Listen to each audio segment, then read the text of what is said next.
Welcome to the InShape Fitness Show. I'm Coach Kim, and today's podcast is about corporate wellness. Are corporate wellness programs working? Do they help or hinder business? Are they helping employees? Lots of questions about whether or not it makes sense for companies to invest in their employees via some sort of wellness program, of fitness incentives, of bringing exercise into the physical space of a business operations. I've been in Google's one of several Google buildings in Manhattan just in the last couple of months, and I was pretty amazed at the amenities that are outfitted in this big facility: a yoga studio, meditation lab, various places for employees to kind of break away from the, all the sensory overload of sitting at a computer and talking on the phone and dealing with meetings, etc. And then, to break away from it and just go, deal with your own body, your own physical existence, the health of your own physical existence. All really great. And it's a trend. It is a trend that had a little bit of a downswing, I think, in the last few years, but it does seem to be something that more companies tend to, especially bigger companies, tend to provide as far as lower cost. You get discounts for memberships to go to gyms. Some companies bring wellness instructors into the company. I have done yoga sessions in companies. I have come in and done lunch and learn sessions at companies before. Obviously, I'm for hire to do that more. That is part of what InShape Fitness does. But the fact of the matter is, and I think it's important for you to be really, really honest with yourself about how much you rely on a yoga session at lunch or a corporate participation in a 5K, for example. The responsibility for maintaining your body's health is your own, which means that in terms of your time in your home before you go to the office or before you do start doing your work, whether it's in an office or not. So your own time, your personal time before you work, and then the breaks that you take within your work day or work, shift, and then how you spend your time outside of that. Those are important decisions that you make as an individual, coupled with the choices that you make as an individual in terms of your diet, the way that you eat, the way that you, the beverages that you drink, and so on and so forth. It is your body, your own health. You take the risks if you don't pay attention to your health, and you benefit from the choices that you make when you remain healthy. And so big companies seem to get that a little bit better than smaller companies. Smaller companies are constrained by by their small size, by the reality of trying to grow a company, of trying to scale a business, to cut a deal, to close a sale, whatever. When you're working for a smaller organization, and by that, terms vary. I'm actually just writing a separate thing about an experience that I had at the last corporation for which I worked. And because the size of businesses, I think, is really interesting. If you talk to like a small mom and pop business, if you are in, the fashion world and you work with a small clothing company, or you're in, some sort of marketing venture and you're doing communications and work for a small company of, a couple dozen employees, or a tech field, and similarly you work for a company that's fairly small. You're really, really, every single person, and the contributions that are being made by every single person are really so important. People don't even take that many days off. They have limited access to to things like, health insurance plans and pension plans and those kinds of things. And this is the difference between the way that small businesses operate and bigger businesses operate. But I think from a financial or like technical perspective, small and medium-sized businesses go up to businesses that make, millions of dollars. And there's a big difference between a company that has 5 or 6 employees and is maybe generating, a few $100,000 up to $1 million versus a company that is making $50 million and has 100 employees or something. So I'm talking more about the smaller end of the scale, but here's the thing. More than half, this is really important, especially if you're listening to this podcast and you're thinking to yourself, why are we talking about small businesses? We're talking about a fitness podcast. It should be about fitness. But more than half of the United States adult population, working population, works in a small business. Or is like a freelancer and is working multiple gigs and just cobbling together a living as a contract employee. It's kind of what I do. In fact, actually, InShape Fitness is technically an existing entity, but I work part-time. I'm a mom, and I talk about being a mom and how fitness intersects with motherhood and running a family all the time. And then I'm a community servant. I'm an elected official in the New York City public school system. And so I'm frequently dealing with more sort of government politics type stuff in the city government of New York City. But I am not in a company all the time with a bunch of employees. I used to be, and that's why I'm writing a story, what I'm writing a story about, but and therefore researching a lot of this. I started thinking about it when I read an article in the Wall Street Journal last week about how wellness in companies is evolving. I also read just recently in I forgot the publication, I'll look it up as I'm talking, but that only 23% of, this was a survey that was conducted, only 23% of employees are happy with the fitness or wellness benefits that they get from their employers. So if you take some of these statistics and think about the implications for your own existence, coupled with the fact that I started this podcast by telling you to take responsibility for yourself, that presents a pretty interesting case for the next part of this podcast, which is what is it that you should be doing to try and stay capable, to be healthy enough to go to work every day and be productive, but then also to not burn yourself out so much at work that when you leave work, you're incapable of, doing something else, enjoying your life outside of your work at home or wherever else you're going.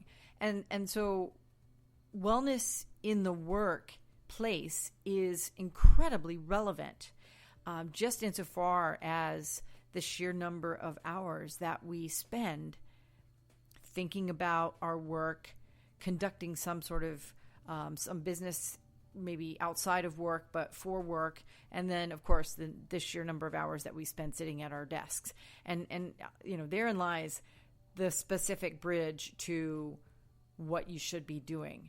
One of the most important things that you have to think about every single day is the number of hours you spend sitting on your butt. You're sitting on your butt. Maybe right now, I'm sitting on my butt right now. So we're sitting down. I'm sitting down right now because it's the most logical and logistical way to best record this podcast. And you might be sitting on your butt right now because you're listening to it. But if you're listening to a podcast and you're at your office, that means that you are you're probably multitasking. You're probably trying to get many things done. So you're answering some emails, or if you're not at your office and you're in your home, maybe you're doing some laundry, and that means you're standing up, which is great. But the number of hours that you spend continuously sitting down on your butt makes a really big difference, not just because you're not working out. My air quotes are up in the air. I'm working out. Not because of that. It's mostly because your sedentary existence, the seated position, mechanically is so bad for your body. It is bad for your back.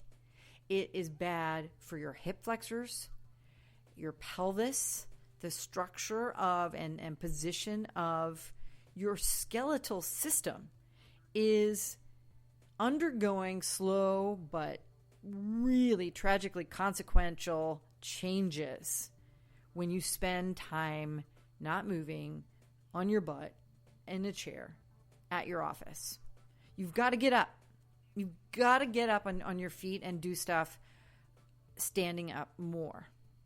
You can sit down sometimes. There's no problem with that. But if your job is to sit, you have to get up at least once an hour and move around a little bit. You can't just stand up and then sit back down. Standing up and going to the bathroom and coming back and sitting back down, that's not going to cut it. So, what do? Well, there are standing desks. That's one thing. That's one way people have adapted. There's that treadmill desk idea, which is a terrible idea. You're either going to, I shouldn't say it's a terrible idea. I don't like machines. I don't like cardio machines at all. As you probably gather, I'm pretty, freestyle as far as my my suggestions for exercise modalities. But here's the thing. One of the ways that is one of the ways I spend my time where I am the happiest is moving around on my feet, is either going for a run with someone that I want to catch up with, or a bike ride, running around in a park with my daughter, and climbing trees and doing parkour and stuff like that. And we're in motion, spending time together, conversing, and building trust and building, relationship bridges, and then when I'm with adults, and like doing stuff, working, whether it's, talking to someone that I'm talking to about the application, the giant database of exercises and the application of the 8 functional priorities that I've defined in my book, and how to bring that online, bring that to life online, which is something that I've been working on for some time. And we do that when we work out, when we're, either running or doing, some sort of crazy sequence that I come up with during that process, or whatever. But moving around while you do your business is a valid thing to do. Meetings while you are at the office, you can't do that sort of thing unless you build a track in your office space. Maybe something that Google could do one day. In fact, one of the things I know about the space, I guess Google is expanding into one of the old shipping terminals on the west side of Manhattan, and I understand that it's a really, really, really big space. And I have these visions. I was looking out the window, peering over from one of the higher floors of the current Google space, my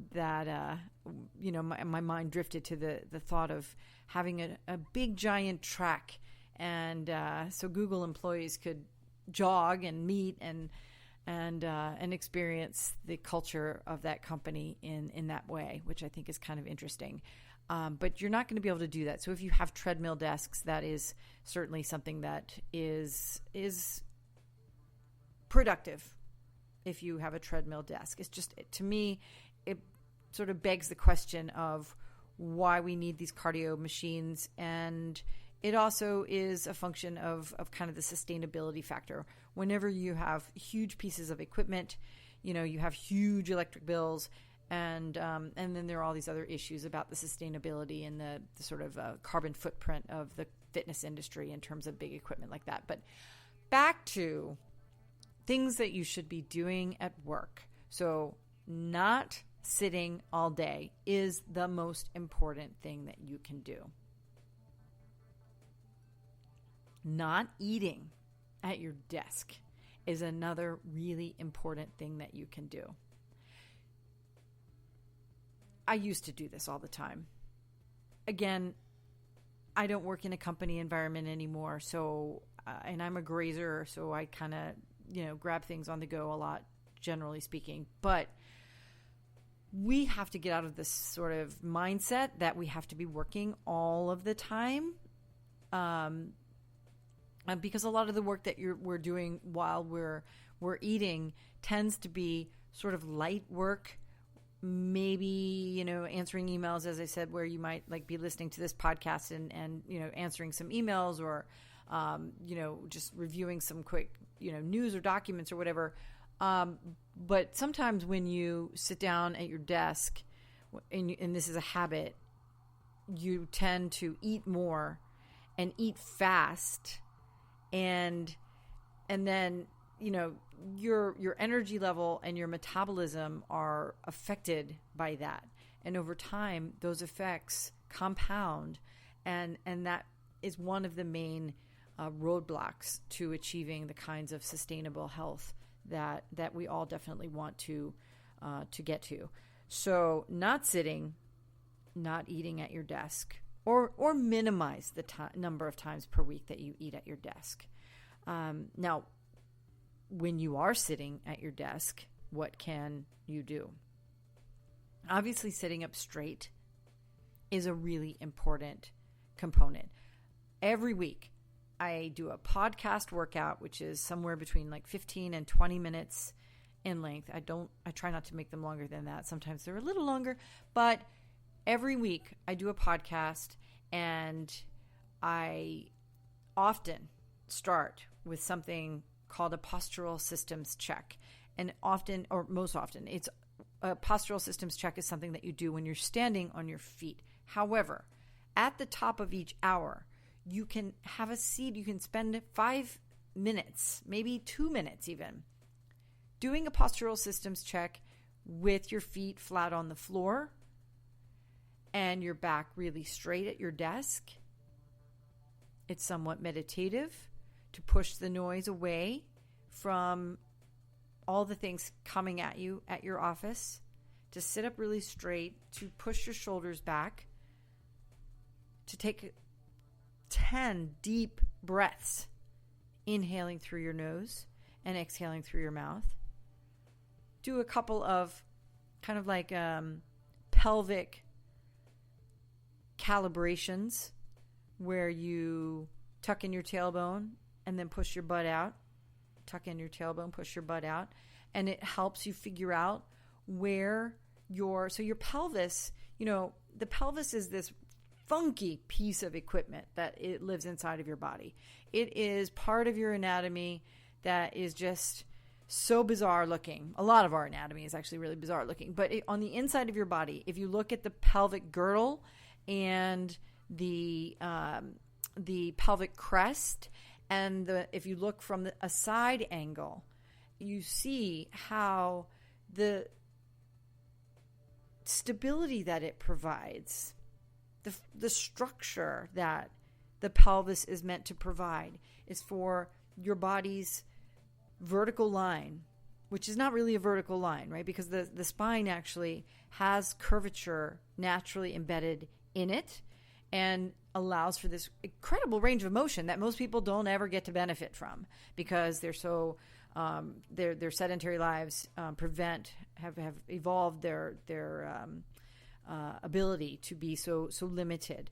But there is an overall vertical stance, and the pelvis allows the center of your gravity to remain right around your belly button and lead straight from the two sockets where the femur fits to straight down to your ankles, where your feet connect to your ankles, to your tibia and fibula. And the pelvic girdle is, even though it is itself is also kind of concave, it allows for that straight line to make the connection between the really spindly spine, and the rib cage, and then the spine, and then and then the sort of wide angle of the pelvis. But as a result of sitting all day,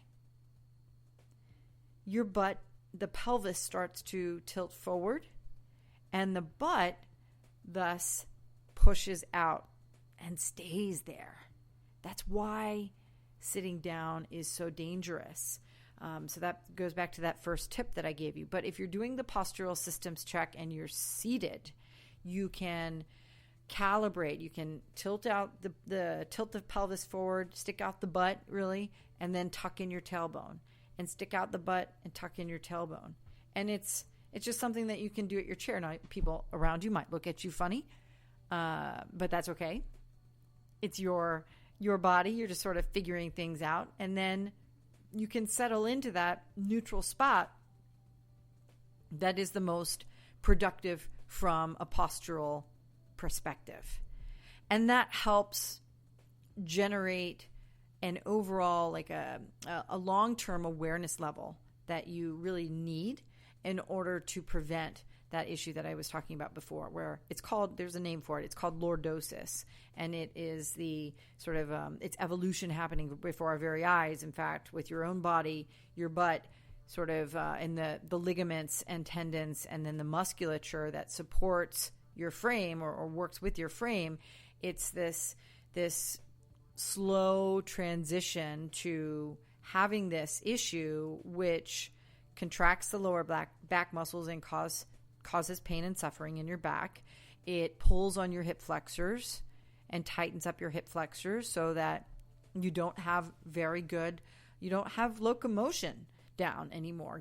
You suffer from being able to move properly as a result of this seated position. So the postural systems check is something that you can do while you're sitting in your chair that is really, really helpful. So that's the third big thing. These are so common sense, right?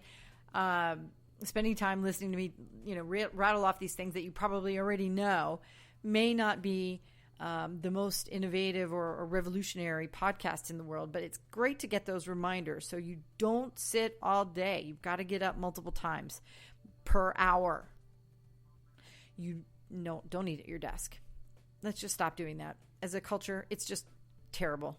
Terrible, terrible, terrible for you to run into the what is it?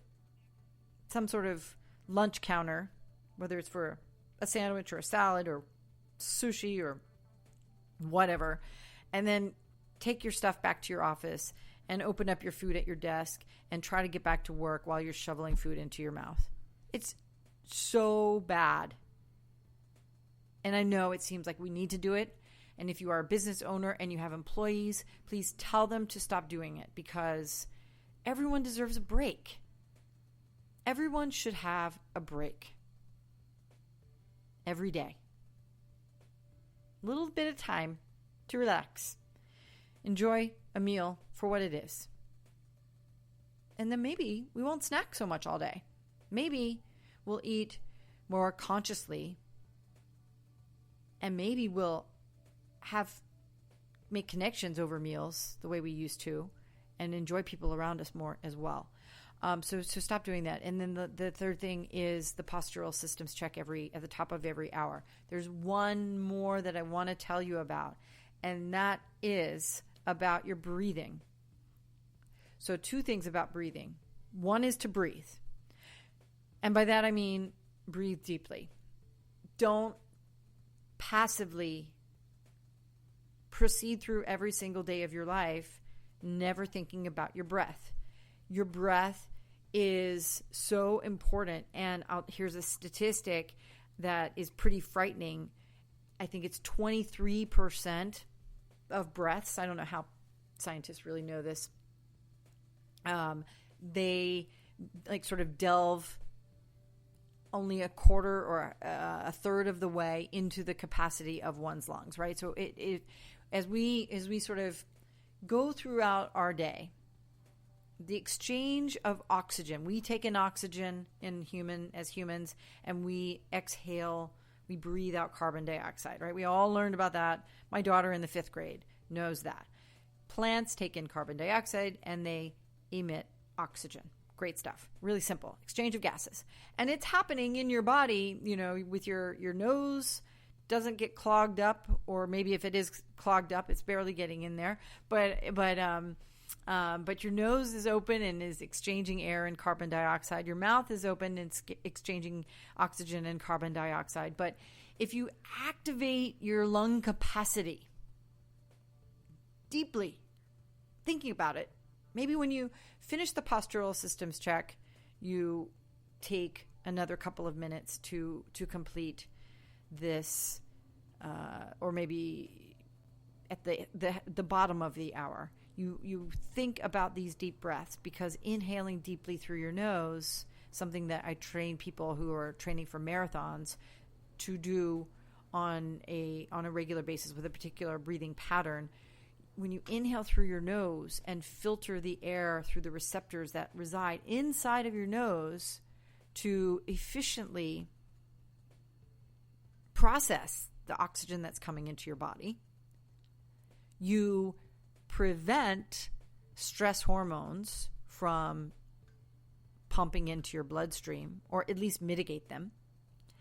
And then as you exhale deeply, you are getting more of the waste gases out of your body and opening up your body's capacity to continue that pattern of breathing with a great deal more efficiency. So tapping into the smaller, the more intricate components of your lung capacity is a really, really positive way, not only to affect your posture, because when you breathe deeply, it's kind of impossible to be slumped over and kind of lazy with your posture. You breathe in deeply. People sort of sit up straight and alert them. They're more alert through this process, which is a really good thing. The other thing that it does is it brings energy into your body. All that really positive, fresh oxygen and getting the carbon dioxide, this sort of fatiguing carbon dioxide out of the body, is energizing to the body. It's meditative. And the last thing is that it boosts your metabolism. Boosting your energy and boosting your metabolism are basically the same thing, but sometimes we don't think about them that way. So 4 big takeaways here on a really simple topic. Don't sit all day at your office or anywhere. Stand up every hour. Go do something. Have something, if you need to, have it on your calendar to go and do something. And the second thing is to stop eating your lunch at your desk, or eating period at your desk. The third thing is to do a postural systems check at the top of every hour.